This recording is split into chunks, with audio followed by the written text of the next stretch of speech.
My wife gave birth to a baby girl, then through CS. So after 5 days, they said I should come and take them home. I said, okay. I rushed down from work. I picked a taxi to come and pick them home. Getting to the hospital, they said I will not be allowed to come inside. I said, what is going on? They asked me to come and pick my wife. They said, yes, at this point that I'm not allowed to see them. So I told them, I said, I want explanation. I just want to know what's going on. Before I know, they brought police. They said my child is under police protection.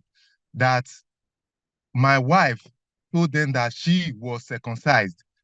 That they don't know if this baby girl, if we are going to take her to Nigeria and circumcise her. I told her, I said, if my wife is circumcised, that is because she was born in Nigeria. They said my oldest daughter was also circumcised. I said, yes, those ones were born in Nigeria. But that was then. Even in Nigeria, now they don't circumcise. We cannot circumcise my daughter that is born here. They said they are not sure that even Nigeria, there is no law working in Nigeria. So if this child can go to Nigeria at any time, that she might be circumcised. I said, no, it's not possible. You people cannot just assume and put it into a conclusion. They told me that I don't have a say on this matter, that is their right to protect the child. And this is a child who is just 4 days old. So I tried to beg them. My wife was crying, and my wife did CS. My wife was crying. My wife was even bleeding. They said, so my wife, and I told them, I said, look at this woman, she's bleeding. Now, I was talking between barricades. Door was locked. Police were with me. My wife was in the other side with social workers, one vigilant, and 3 policemen from Northampton. So they were all there. I was telling these people, I said, why can't you people just listen to me? This child is not going to be circumcised. And you cannot take this child away from a woman who just gave birth. She has not even gotten home, and she did CS. You are trying to take this child away from her. The policeman told me that if I don't respect myself now, that they are going to lock me up. I was certain. I said, this cannot be done. Is it because I don't have anybody here? What do you want me to do now? Okay, if you want us to sign a guarantee that this child is not going to be circumcised, we will. They did not even listen to me. Before we know what was going on, they told my wife that they want to check the child. If that is a test they want to do, I think the joint, I don't know what they call it, that they want to go and carry out the test and bring the child back. That was the last time we saw the child, a 4 days old baby. Now, my wife was dragging with them. They forcefully took the child away and told her that they are going for a test. We said, okay, and I told my wife, I said, they said they are going for the test. You hold on, let them do the test and come back. From there, we did not see the child again. They now came to us and said now that they want to tell us to go home, that in 72 hours, they will call us and tell us what to do. From there, my blood pressure shoot up. My wife's blood pressure shoot up. My wife collapsed. These people did not even take a look at my wife. I told them, look at this woman. She's on the floor. They said that's none of their business. That if she wants to die, let her die. That who they are concerned about is the baby. I said, this baby you are concerned about, this baby, we've told you that this baby is not going to be circumcised. So why are you not doing this to the parents? What if this woman could not come up now? They said if she died, that they would take the child for adoption. That was what the social worker, they told me. So I now came up. I would try to revive my wife. She now woke up. He said, okay, where is the baby? I said, they've taken the baby away. Let's go home. They said 72 hours, we will come back. Because I'm a man, I was able to persuade that. They told us that the room, that we should leave the room. The room is meant for another person now. I said, okay. Then I took my wife home without a baby. My wife got home. Where she did operation, it was bleeding. I called them. They said she should not stress, she should sit down, that, they just gave us advice. Nobody came to see her. After 72 hours, we went back to the hospital. My wife followed me with her scar, with where she did operation, that is still, the stamp is, the sellotape, or what they call it, is still there. So we went there. They now brought a paper and and write a shorty that this child is under police protection, that this child must not leave the UK until they bring police order, court order. We said, okay. They now gave us the baby. We came to the house. Then after that, they called us for a meeting. They called me for a meeting because my wife cannot come out because she was bleeding. And we were just trying to manage it. They gave her some medication and her blood pressure was very, very high. Her blood pressure was very, very high. Even the day they gave us baby, when they checked the blood pressure, they said the blood pressure is very high. The nurse there now said, if this blood pressure issue escalates, they are not going to give you baby again. So you just calm down, drink water. So that was how we were in the hospital. They tried and tried and tried until the blood pressure came down before they were able to give her baby. God bless that woman. He now said, he's not going to escalate this blood pressure, but let her just control it and see. Because the woman was also crying that why would they do things to a woman who just gave birth? That is how we were able to come home. Then they called us for a meeting with this series of meetings. Then they said why they are saying this, that why they want to give us police order is because even in UK, people still do it despite the law. And I told the social worker, and I said, now you said in Nigeria, law is not effective. Now you are telling us that in UK, even when you know law is effective, people are still doing it. So why are you discriminating Nigeria that we don't have law, but you have law? I said, laws are broken everywhere. So the best thing to do this thing is for you to give us a guideline, then which we will follow. If you miss taking this child to the hospital, anytime we travel down to Nigeria and come back to ascertain if this thing is done, which I know is not going to be done. Even my wife told them it's not going to be done. That that era of circumcision is no longer there. I said, okay, you follow this procedure. I'm ready to sign. You can't tell us now to go home, not to take this child home. My other kids are in Nigeria. How are they going to see their younger one? Now, I don't have any option. Give me rules and regulations. If it means in Nigeria, if we are in Nigeria, if you want us to go to hospital before coming, we will do it. Just tell us what to do, but don't restrict us. They said it's not possible, that they will come back to us. So we were there. Then they social worker keep on coming to the house every day, making my wife, making everybody in the house uncomfortable. They will come, they will be asking different questions. They will be asking different questions. And these things I'm talking about, they've not given us a dime to support this child. Nothing was given to us to support this child, which they said they are protecting. And I told them, I said, even in other countries, when you give birth, the people support you, government support you. But here, we are not even talking about support. We pay IHS, which is our medical fee. Now, we give birth, you are still giving us tension. My wife have developed high blood pressure. Even me, I have developed high blood pressure. Why are you people doing this to us? This child we are talking about, you just think that FGM is going to be done. But we told you that it's not going to be done. We are ready to sign any document to show that it's not going to be done. You don't want to listen to us. They said our opinion does not count. I said, okay, fine. That was how we've been living.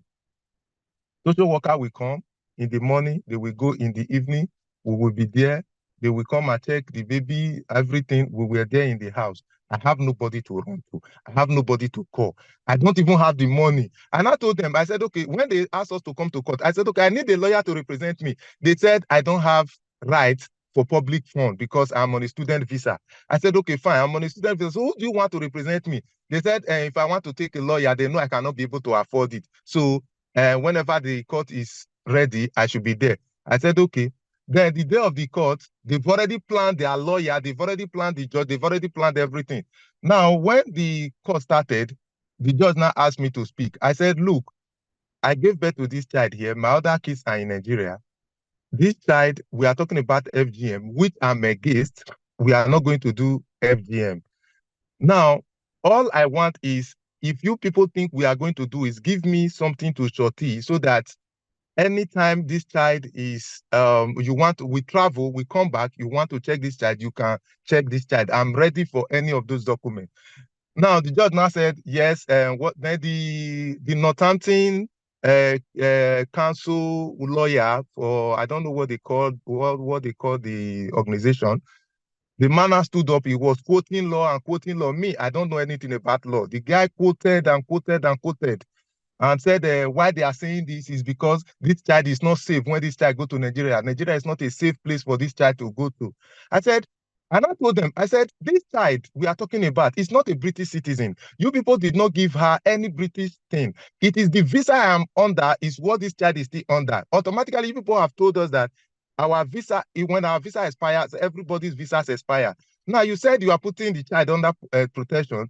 You didn't give this child any document to show that this child is legally fit to stay in Britain. Me, the parents, nothing. We, the parents, nothing. But you are telling us you are protecting this child. This child, you have not even given this child a pampers to show that, okay, we care about this child. He said Nigeria is not safe for this child to go to. I said, my other kids are in Nigeria. Nothing has happened to them.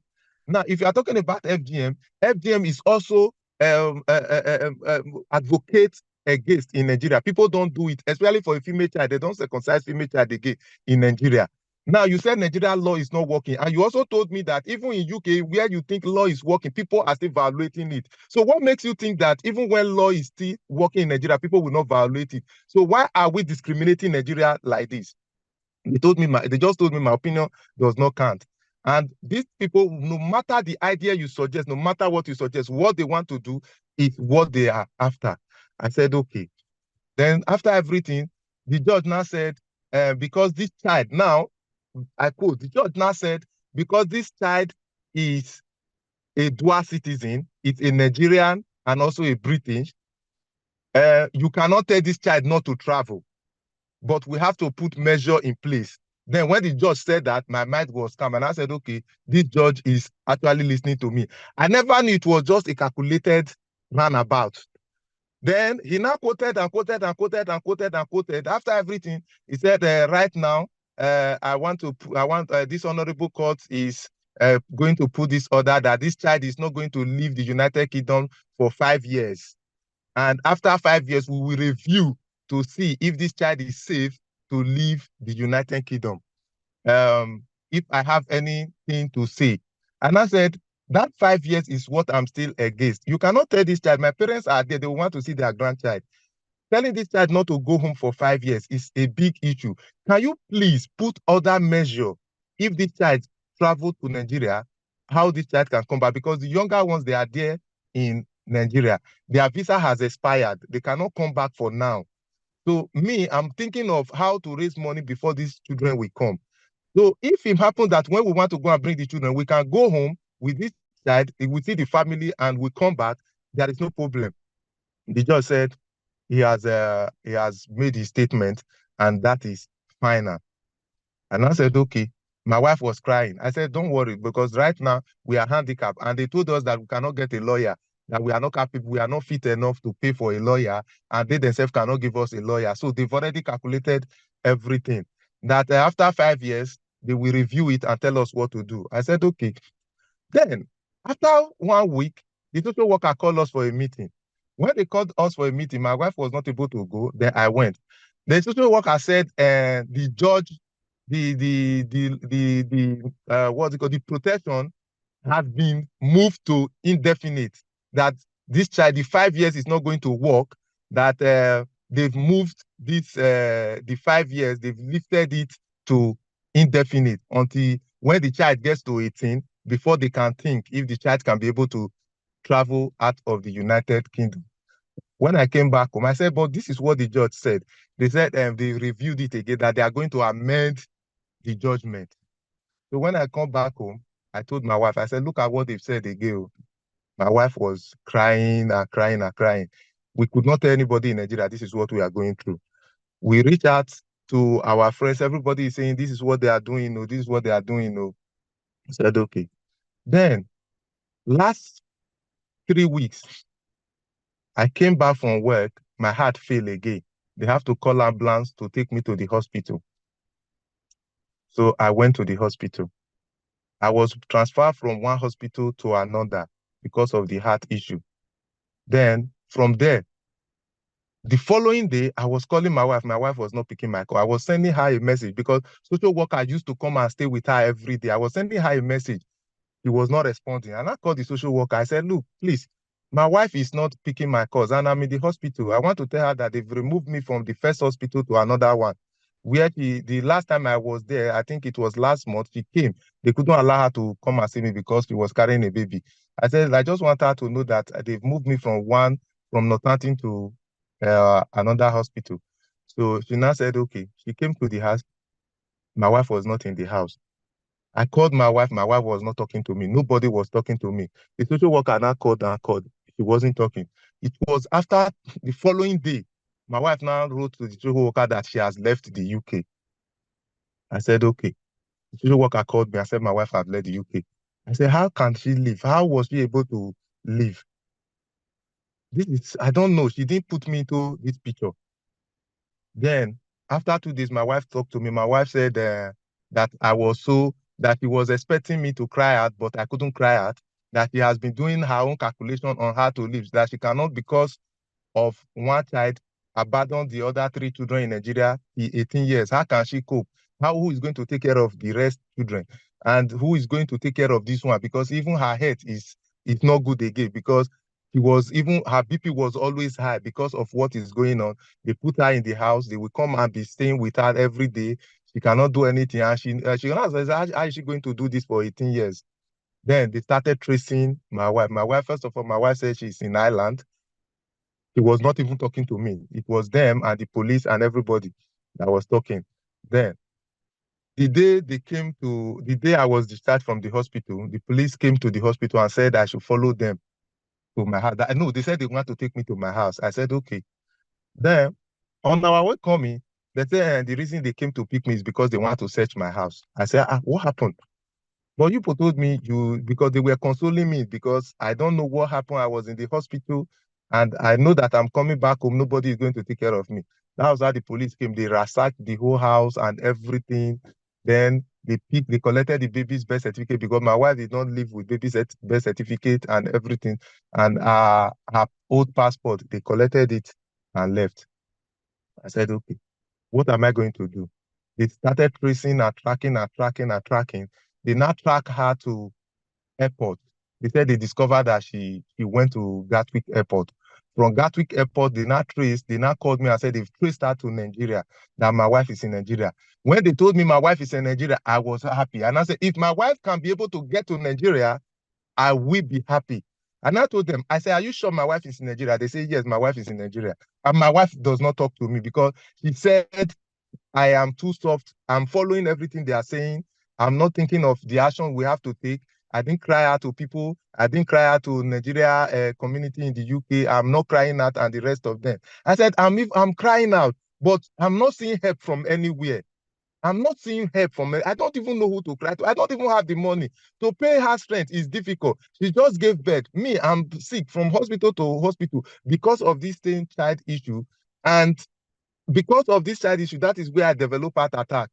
So I don't know what to do. I'm confused. So that was how they now discover it's in Nigeria. I now cried out to save the woman. Person gave me their contact. Even at the initial time I contacted them, they now said, okay, let's follow up and see where it will end. So I now contacted them. I said, look, my wife have left the UK. And these police people and social workers, they are on my neck. They said I have to provide her. And I now told the social worker and the police, I said, if my wife is in Nigeria with the baby, I'm even ready to leave the UK and join them. All I was thinking, I never knew it could be possible for us to leave the UK. Until now, I don't know how my wife was able to do it. So because she just felt that I'm not doing what I'm supposed to do, she did everything on her own. And I was happy that she has gotten to Nigeria. And I told the social worker, I said, I have contacted Nigeria organization in the UK. They want to assist me. They told me that nobody have the court will not allow anybody to assist me. That is only me they will be talking to. I said, you people are pressurizing me. You said my wife is in Nigeria. If my wife is in Nigeria, my baby is a Nigeria citizen. It does not have anything that attach her to the to Britain. My wife does not have anything to attach her to Britain. Even me, I don't have anything that attach me to Britain. So if they're in Nigeria, they are safe in Nigeria. Let them remain in Nigeria. I'm good there. We cannot even be in the UK. We don't even want to be in the UK. They said that child is not possible, that they are coming to Nigeria to come and take the child. And I asked them, I said, how can you come to Nigeria to take the child? A child that you does not have anything, you did not give that child. passport, you did not give that child visa, that child does not have BROP. I don't know if I'm talking as a layman, but I know for you to call somebody your citizen, you have to give person the necessary document that will make that person to be a citizen. I said, how can you do this? So if you want to come to, they said anything is possible, that they will write to Nigeria authority, they will forcefully come and take the child and they will collect all the children. That's why I now told them, I said, this is not possible. If he means to go to Nigeria, I will go to Nigeria. I know Nigeria will not, we are not daft, and these people, you cannot just oppress somebody in your country and the person is back to Nigeria, you think you can come and oppress the person there. If it means me crying out, calling for help in Nigeria, if to that they want to come and take my children in Nigeria, first of all, you people should buy a house, hand over the key to me in UK, and said, okay, this if they come, this is where they are going to stay. Give all of us British passport. We know that we are citizens. Then sign that my wife will not be arrested when she gets to the UK. Also, tell us that social worker will live our life. Fine, they can come to the UK and give us jobs that we'll be using to support ourselves. Then we are fine to come to the UK. Now, if none of this thing is provided, none of this thing is done, then where do you want to take the child to? You want to come to Nigeria, take the child and bring it to UK to come and put in social care, and a child that is not even a British citizen, a child that is on dependent visa, even we have not even gotten the visa for the child. So how do you think that one is possible? They told me that they think they discovered that I'm stubborn, that I was cooperating before. And this, when I now have the mind to talk to them, it is when I spoke to Save the Woman CEO, which was really, really, really, really agree with me that why didn't you speak out since that Nigeria, they have people who can stand for me in Nigeria. I said, I don't even know, I don't know where to do. So that was how they've been pressurizing me. So that was how everything went. And I told social worker, I said, now, Nigeria community in the UK, they are ready to establish communication with my wife. So if you want to support the child, you can do that in Nigeria. At least let us know that the child is a British citizen, number one. If you want to support. Now, these people are there. You liaise with them. Stop pressurizing me. They said their lawyer told them not to talk to anybody except me. And I said, you cannot do that because this thing is affecting my mental health. This thing is really, really drilling me. I don't know what to do. So please, you people should listen to these people and they will help you. They said no, that it's only me they will be talking to. I said, okay, fine. I now called Save the Woman. They said it's only me or lawyer. I said, I don't even have money to take lawyer. What am I going to do? Then they fixed a court and they said I have to provide them. So at this point, I am confused. At this point, I am tired. At this point, I want all the relevant authority, all the relevant bodies in Nigeria and the UK to come to my rescue, to come and help me. I don't want my family to come back to the UK. And I want my visa. I still have few time in my visa, and I want to finish my visa and leave the UK. I'm ready to leave. Please, I want all the necessary authority to come to my aid and help me. And help me. I'm a Nigerian. My children are Nigerian. We don't have anything in Britain.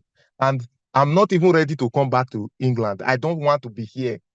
Please, I want necessary authority to help me. You people should come to my aid. I'm dying slowly because I cannot leave now because I don't know where the case will end. I want this case to end. I want us to have an agreement. I want them to help me to secure a final step to this whole issue and let these people allow somebody to speak for me. Allow my community, Nigeria community in the UK to speak for me. Allow Save the Woman to stand for me. I have signed a memorandum with them to speak on my behalf. I want these people to allow them. They are choking me. They are just choking me. They know I don't have the capacity. They are putting pressure on me, unnecessary pressure on me. Even the lawyer, I've told the lawyer, speak to this organization. They said they are not speaking to any organization. It's me they will be speaking to. And they are putting pressure on me. They've told me now that if I don't attend the next court hearing, that they are going to arrest me, jail me, or fine me. Please, I want people to come to my aid. I want people to come to my rescue. Thank you.